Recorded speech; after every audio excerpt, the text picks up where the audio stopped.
ಎಲ್ರಿಗೂ ನಮಸ್ಕಾರ. ಆಚಾರ್ ಮನೆ ಕಿಚನ್ಗೆ ಸ್ವಾಗತ. ಇವತ್ತಿನ ವಿಡಿಯೋದಲ್ಲಿ ತುಂಬ ಸುಲಭವಾಗಿ ಮನೆಯಲ್ಲಿಯೇ ಕುಲ್ಫಿನ ಯಾವ ರೀತಿ ಮಾಡೋದಂತ ತೋರಿಸ್ಕೊಡ್ತಾ ಇದ್ದೇನೆ. ಈ ಕುಲ್ಫಿ ಮಾಡ್ಕೊಳ್ಳೋದಕ್ಕೆ ಹಾಲನ್ನಾಗಲಿ ಸಕ್ಕರೆಯನ್ನಾಗಲಿ ಬಳಸ್ಕೊಳ್ದೇನೆ ತುಂಬ ರುಚಿಯಾಗಿರುವಂತಹ ಕುಲ್ಫಿಯನ್ನು ತುಂಬ ಈಸಿಯಾಗಿ ಮನೆಯಲ್ಲೇ ಮಾಡ್ಕೋಬೋದು.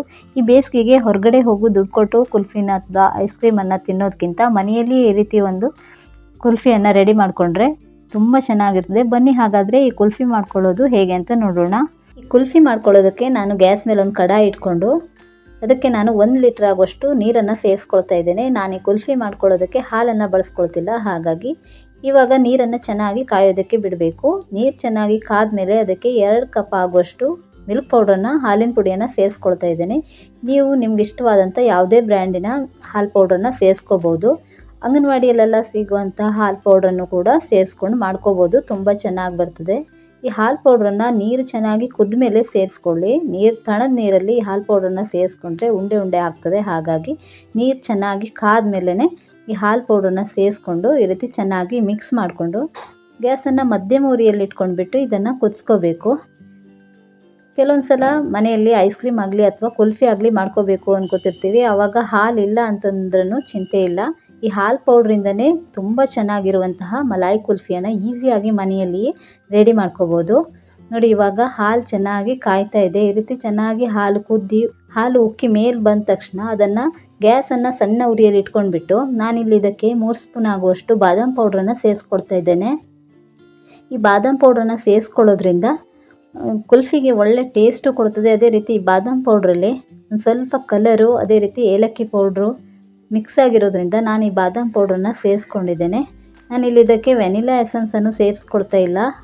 ಇದರಲ್ಲಿ ಒಂದು ಸ್ವಲ್ಪ ಕಲರ್ ಇರೋದ್ರಿಂದ ನಿಮ್ಗೆ ಇಷ್ಟ ಬಂದರೆ ಸೇರಿಸ್ಕೊಳ್ಳೋದ್ರಿಂದ ಟೇಸ್ಟ್ ಅಂತೂ ತುಂಬ ಚೆನ್ನಾಗಿ ಬರ್ತದೆ. ಅದೇ ರೀತಿ ಇದಕ್ಕೆ ನಾನು 1-2 ಸ್ಪೂನ್ ಆಗುವಷ್ಟು ಕಾರ್ನ್ಫ್ಲೋರಿಗೆ ಒಂದು ಸ್ವಲ್ಪ ನೀರನ್ನು ಮಿಕ್ಸ್ ಮಾಡಿಬಿಟ್ಟು ಇದಕ್ಕೆ ಸೇರಿಸ್ಕೊಳ್ತಾ ಇದ್ದೇನೆ. ಈ ಕಾರ್ನ್ಫ್ಲೋರನ್ನು ಸೇರಿಸ್ಕೊಂಡಾದಮೇಲೆ ಕೈ ಬಿಡ್ದೇ ಚೆನ್ನಾಗಿ ಈ ರೀತಿ ಮಿಕ್ಸ್ ಮಾಡ್ಕೋಬೇಕು. ತಳ ಹಿಡಿಯೋ ಸಾಧ್ಯತೆ ಇರ್ತದೆ, ಹಾಗಾಗಿ ಈ ಕುಲ್ಫಿ ಮಾಡ್ಕೊಳ್ಳೋದಕ್ಕೆ ಆದಷ್ಟು ದಪ್ಪ ತಳ ಇರೋ ಪಾತ್ರೆನ ಬಳಸ್ಕೊಂಡ್ರೆ ತುಂಬ ಒಳ್ಳೆಯದು. ಈ ಕಾರ್ನ್ಫ್ಲೋರನ್ನು ನೀರಲ್ಲಿ ಮಿಕ್ಸ್ ಮಾಡಿಬಿಟ್ಟು ಸೇರಿಸ್ಕೊಳ್ಳೋದ್ರಿಂದ ಈ ಕುಲ್ಫಿಗೆ ಒಳ್ಳೆ ಕ್ರೀಮಿ ಟೆಕ್ಸ್ಚರ್ ಕೊಡ್ತದೆ. ಅದಲ್ಲದೆ ಈ ಹಾಲನ್ನು ತುಂಬ ಹೊತ್ತು ಗಟ್ಟಿಯಾಗೋ ತನಕ ಕುದಿಸ್ಕೋಬೇಕು ಅಂತ ಏನೂ ಇಲ್ಲ, ಹಾಗಾಗಿ ಅದನ್ನು ಸೇರಿಸ್ಕೊಂಡು ತುಂಬ ಹೊತ್ತೇನು ವೇಟ್ ಮಾಡಬೇಕಾಗಿಲ್ಲ. ನೋಡಿ, ನಿಧಾನವಾಗಿ ಹಾಲು ದಪ್ಪ ಆಗ್ತಾ ಬರ್ತಾ ಉಂಟು. ಈ ರೀತಿ ದಪ್ಪ ಆಗೋ ತನಕ ಕೈ ಬಿಡ್ದೇ ಸ್ವಲ್ಪ ನಿಧಾನವಾಗಿ ತಿರುಗಿಸ್ಕೊಳ್ತಾ ಕುದಿಸ್ಕೋಬೇಕು. ನೋಡಿ, ಇವಾಗ ಇದು ದಪ್ಪ ಆಗಿದೆ. ಇವಾಗ ಇದನ್ನು ಗ್ಯಾಸ್ ಆಫ್ ಮಾಡಿಬಿಟ್ಟು ಸಂಪೂರ್ಣವಾಗಿ ತಣಿಯೋದಕ್ಕೆ ಬಿಡಬೇಕು. ನಾನಿಲ್ಲಿ ತಣಿಯೋದಕ್ಕೆ ಇಟ್ಟಿದ್ದೆ.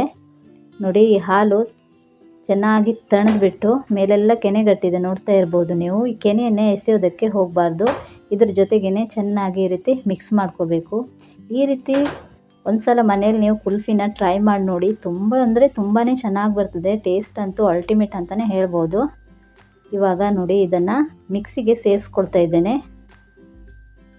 ಈ ರೀತಿ ಇದನ್ನು ಮಿಕ್ಸಿಗೆ ಸೇರಿಸ್ಕೊಂಡ್ಬಿಟ್ಟು ಇದನ್ನು ಜಸ್ಟ್ ರನ್ ಮಾಡಿದ್ರೆ ಸಾಕು. ನಾನಿಲ್ಲಿ ಕುಲ್ಫಿ ಮಾಡ್ಕೊಳ್ಳೋದಕ್ಕೆ ಸಕ್ಕರೆಯನ್ನು ಬಳಸ್ಕೊಂಡಿಲ್ಲ, ಅದ್ರ ಬದಲಾಗಿ ನಿಮ್ಗೆ ಎಷ್ಟು ಸಿಹಿ ಬೇಕೋ ಅಷ್ಟು ಪ್ರಮಾಣದಲ್ಲಿ ಬೆಲ್ಲನ ಸೇರಿಸ್ಕೊಳ್ಳಿ. ನಾನಿಲ್ಲಿ 3/4 ಕಪ್ ಆಗೋಷ್ಟು ಬೆಲ್ಲನ ಸೇರಿಸ್ಕೊಂಡಿದ್ದೇನೆ. ಈ ಬೆಲ್ಲನ ನೀವು ಈ ರೀತಿ ರುಬ್ಬುವಾಗಲೇ ಸೇರಿಸ್ಕೊಳ್ಬೇಕು, ಕುದಿಯೋ ಹಾಲಿಗೆ ಸೇರಿಸ್ಕೊಳ್ಬೇಡಿ, ಹಾಲು ಒಡೆದು ಹೋಗ್ತದೆ. ನೋಡಿ, ಜಸ್ಟ್ ಈ ರೀತಿ ನೊರೆ ಬರೋ ತನಕ ಮಿಕ್ಸಿನ ರನ್ ಮಾಡಿಕೊಂಡ್ರೆ ಸಾಕು. ಇವಾಗ ನಾನು ಇದನ್ನು ಕುಲ್ಫಿ ಮೋಲ್ಡ್ಗೆ ಸೇರಿಸ್ಕೊಳ್ತಾ ಇದ್ದೇನೆ. ನೀವು ಕುಲ್ಫಿ ಮೋಲ್ಡ್ ಇಲ್ಲ ಅಂತಂದರೆ ನಿಮ್ಮಲ್ಲಿ ಯಾವ ಸ್ಟೀಲ್ ಲೋಟ ಇದ್ರೂ ಕೂಡ ಅದಕ್ಕೆ ಸೇರಿಸ್ಕೋಬೋದು. ಅದರಲ್ಲೂ ಕೂಡ ಕುಲ್ಫಿ ತುಂಬ ಚೆನ್ನಾಗಿ ರೆಡಿ ಮಾಡ್ಕೋಬೋದು. ನೋಡಿ, ಈ ರೀತಿ ಎಲ್ಲದಕ್ಕೂ ಫಿಲ್ ಮಾಡಿಕೊಂಡು ಮುಚ್ಚಳ ಸೇರಿಸ್ಕೊಳ್ತಾ ಇದ್ದೇನೆ. ನೀವು ಕ್ಯಾಂಡಿ ಮೋಲ್ಡ್ ಇದ್ದರೆ ಕ್ಯಾಂಡಿ ಮೋಲ್ಡ್ಗೂ ಕೂಡ ಮಾಡ್ಕೋಬೋದು. ನಾನು ಇಲ್ಲಿ ಕುಲ್ಫಿ ಮಾಡ್ತಿದ್ನಲ್ಲ, ಹಾಗಾಗಿ ಕುಲ್ಫಿ ಮೋಲ್ಡ್ಗೆ ಸೇರಿಸ್ಕೊಳ್ತಾ ಇದ್ದೇನೆ. ಉಳಿದಿರುವಂತಹ ಸ್ಟೀಲ್ ಲೋಟಕ್ಕೂ ಕೂಡ ಸೇರಿಸ್ಕೊಳ್ತಾ ಇದ್ದೇನೆ.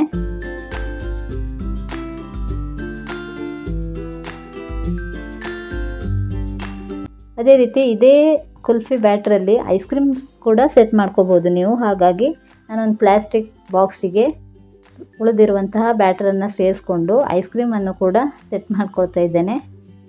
ಇವಾಗ ನೋಡಿ, ಇದನ್ನು ಕೂಡ ಮುಚ್ಚಳ ಮುಚ್ಚಿಬಿಟ್ಟು ಓವರ್ ನೈಟ್ ಇದನ್ನು ಫ್ರೀಝರಲ್ಲಿ ಇಡ್ತಾ ಇದ್ದೇನೆ.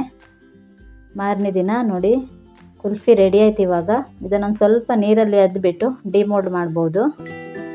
ನೋಡಿ, ಎಷ್ಟು ಈಸಿಯಾಗಿ ತುಂಬ ಚೆನ್ನಾಗಿರುವಂತಹ ಕುಲ್ಫಿ ರೆಡಿ ಆಯಿತು.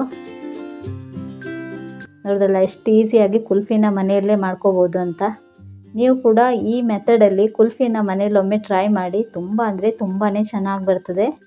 ನೋಡಿ, ಲೋಟದಲ್ಲಿ ಸೆಟ್ ಮಾಡಿರುವಂತಹ ಕುಲ್ಫಿನೂ ಕೂಡ ತುಂಬ ಚೆನ್ನಾಗಿ ಬಂದಿದೆ ನೋಡಿ. ನಾನು ಮಧ್ಯದಲ್ಲಿ ಒಂದು ಸ್ಟಿಕ್ಕನ್ನು ಚುಚ್ಚಿದ್ದೆ ಡಿಮೋಲ್ಡ್ ಮಾಡೋದಕ್ಕೆ ಈಸಿ ಆಗಲಿ ಅಂತ. ಇದನ್ನು ಕೂಡ ಕಟ್ ಮಾಡಿಬಿಟ್ಟು ತೋರಿಸ್ತೇನೆ ನೋಡಿ.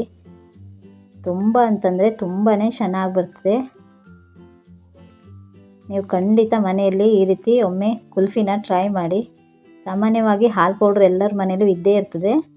ಸೊ ಹಾಲು ಪೌಡ್ರಿಂದ ಎಷ್ಟು ಈಸಿಯಾಗಿ ಹಾಲು ಇಲ್ಲದೇ ಇದ್ರೂ ಕೂಡ ತುಂಬ ಚೆನ್ನಾಗಿರುವಂತಹ ಕುಲ್ಫಿನ ಈಸಿಯಾಗಿ ಮಾಡ್ಕೋಬೋದು.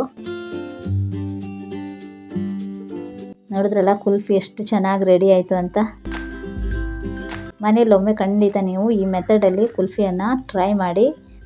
ಇವತ್ತಿನ ವಿಡಿಯೋದಲ್ಲಿ ನಾನು ತೋರಿಸ್ಕೊಟ್ಟಿರುವಂತಹ ಈ ಕುಲ್ಫಿ ರೆಸಿಪಿ ನಿಮ್ಗೆ ಇಷ್ಟ ಆದರೆ ವಿಡಿಯೋ ಒಂದು ಲೈಕ್ ಮಾಡಿ, ಹಾಗೂ ಮೊದಲನೇ ಸಲ ನಮ್ಮ ಚಾನಲ್ಗೆ ವಿಸಿಟ್ ಮಾಡಿದರೆ ಚಾನಲನ್ನು ಸಬ್ಸ್ಕ್ರೈಬ್ ಮಾಡೋದನ್ನು ಮರಿಬೇಡಿ.